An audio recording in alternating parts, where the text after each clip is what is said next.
social protection for the vulnerable in society, industrialize our economy, tackle youth unemployment, and empower farmers.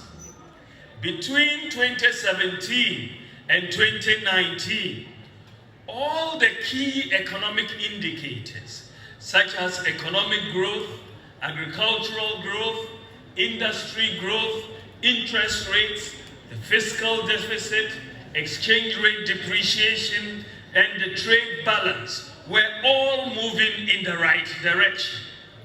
However, between 2020 and 2022, we experienced severe challenges triggered by the pandemic, which brought the world and our country to a thundering halt. We may be tired of hearing it, but there is no avoiding the fact that the COVID-19 pandemic and the Russia-Ukraine war resulted in the greatest economic depression in the world since the 1930s, with most countries recording negative GDP growth. The severity, especially of the pandemic, was captured in the words of the IMF Managing Director, then as, and I quote, "This crisis, like no other. This is a crisis like no other. Pandemics don't respect borders. Neither do the economic shocks they cause. The outlook is dire. We expect global economic activity to decline to a scale we have not seen since the Great Depression." End quote.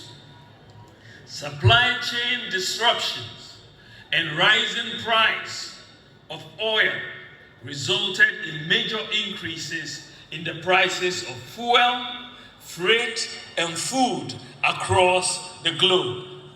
I believe it is worth pointing out that in addition to the external factors, there were two major items of expenditure that are critical to understanding the difficult economic situation we have faced. And these are the banking sector cleanup and the energy sector excess capacity payments that we inherited. Expenditure on these three items, including the COVID-19 expenditure, cumulatively amounted to 50.1 billion Ghana cedis, and this was financed from borrowing. Ladies and gentlemen, the fiscal deficit, which was reduced from 8.4% to 4.1% in 2019, increased to 10.8% in 2020 as a result of revenue declines in the midst of increased expenditures during COVID. In addition, our debt became unsustainable. Along with many emerging economies, Ghana lost access to international capital market financing. This resulted in a balance of payments crisis, as Ghana had to continue to honor its debt obligations, energy payments, and the import bill. We faced a serious global and domestic economic crisis. There were many who predicted that we were going to end up like the situation in Sri Lanka, with fuel shortages, food shortages, inability to pay workers, doomsday, anarchy, and chaos. Indeed, Ghanaians were hit hard by rising food prices, increased exchange rate depreciation, and rising fuel prices and rising transportation fares. Bondholders also saw a sharp decline in their net worth following the painful debt restructuring program. We faced very challenging times.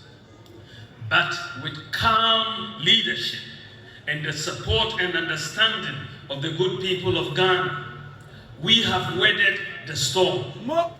The government had to seek IMF support to stabilize our economy and restore fiscal and debt sustainability over 3 years. I must, at this stage, salute and give particular recognition to the Bank of Ghana, which has come under unfair criticism for taking the necessary measures which help pull the economy back from the brink. The Bank of Ghana provided needed financing to the government at that critical moment. What the Bank of Ghana did was very responsible in putting the interest of the good citizens of Ghana first. The data which is available shows that the financing provided to the government by the Bank of Ghana was temporary. The Bank of Ghana has provided zero financing to government in 5 out of the last 7 years. Zero financing in 2017, 2018, 2019, 2021, and 2023. The Bank of Ghana financing of government in the COVID-19 year of 2020 and the liquidity crisis year of 2022 was because of the domestic and global crisis, with underperforming revenue and no access to international capital markets.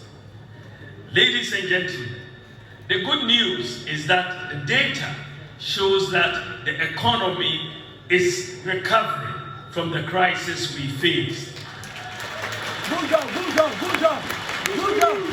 It is possible. Inflation has declined from 54% in January last year to 23% in December 2023.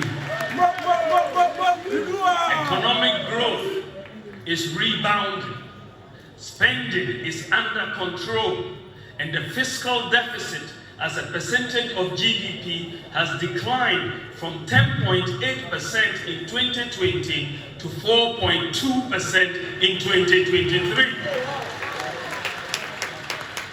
The debt to GDP ratio, after increasing from 61.2% in 2019 to 76.6% in 2021, has declined to 66.4% in 2023.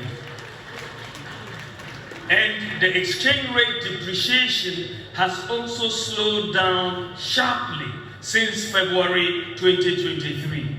Whereas the exchange rate depreciated by 30% in 2022, between February and December 2023, the exchange rate depreciated by only 9%.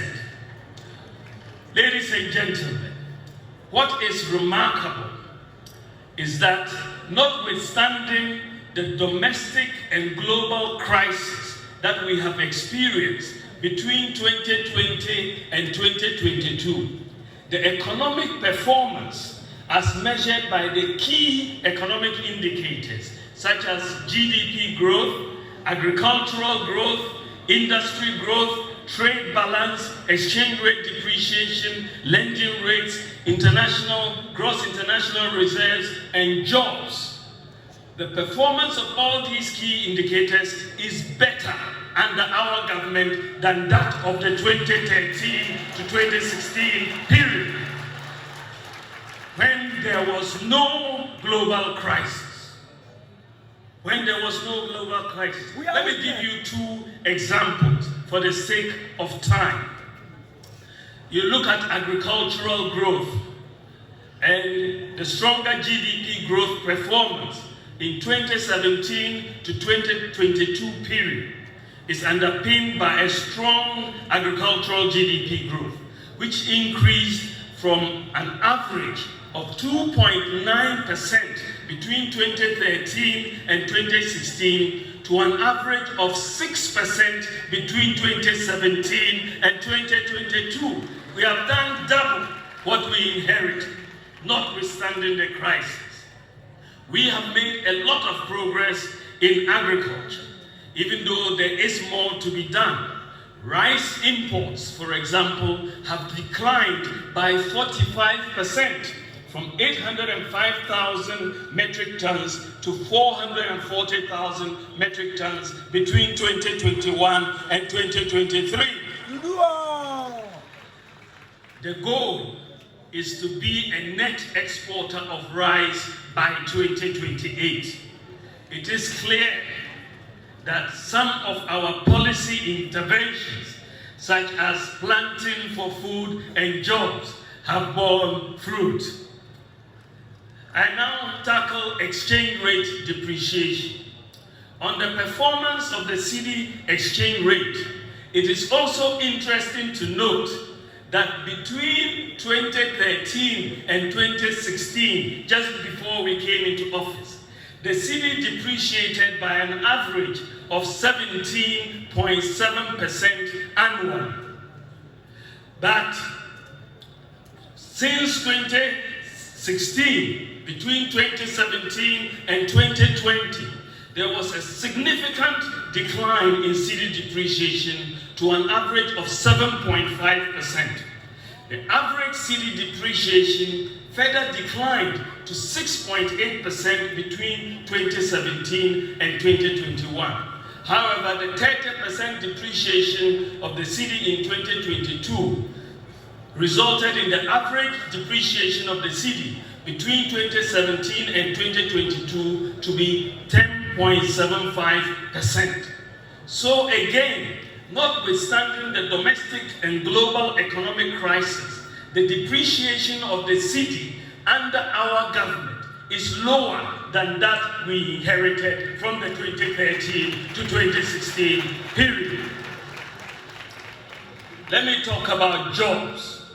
What is probably the most remarkable development in terms of the economy is that our government has created 2.1 million jobs between 2017 and 2022, notwithstanding the global economic crisis. The public sector recruited 1.2 million people, while the private sector created 975,000 jobs, according to SNIT data. We recruited 100,000 more health workers, 100,000 more teachers, we more than doubled the fire service personnel, and so on. Our government clearly has created more jobs in the last 7 years than any other government in the Fourth Republic. This is truly remarkable under the circumstances, even though we still have to create more jobs. Ladies and gentlemen, clearly, notwithstanding the economic crisis, this government has been able to steer the ship of the nation away from catastrophe.